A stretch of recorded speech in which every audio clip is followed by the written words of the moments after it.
Tumulok na pa-Amerika si Pangulong Bongbong Marcos para sa makasaysayang Trilateral Leaders Summit bukas. Bago umalis, tinuldukan na niya ang pag-asa ng ilan na ma-extend sana ang deadline ng PUV modernization. Alamin po yan sa pagtutok ni JP Soriano. Bukas na ang paghaharap ni Pangulong Bongbong Marcos, US President Joe Biden at Japan Prime Minister Fumio Kishida. Bago lumipad patungong Amerika, binigyang diin ng Pangulo ang kahalagahan ng makasaysayan at kauna-unahang Trilateral Summit ng Pilipinas, Amerika at Japan.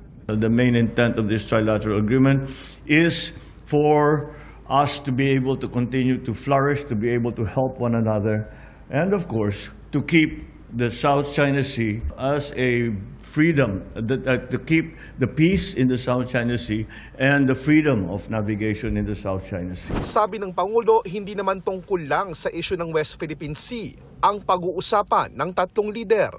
Kasama rin daw sa tatalakayin ang pagpapalakas ng pamumuhunan at negosyo ng Pilipinas, Amerika at Japan. Partikular ang pagpapalago ng semiconductor industry na nauna ng pinalawig ng Amerika sa pamamagitan ng kanilang CHIPS Act.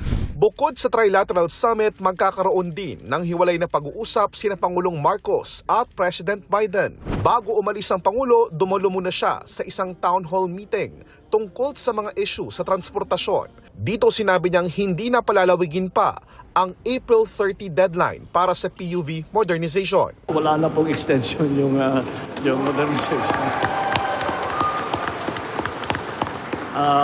Kailangan na natin yan. Kailangan na natin yan. Ang tinitiyak lang namin na hindi mapabigat pa ang babayaran at iutang ng driver operator.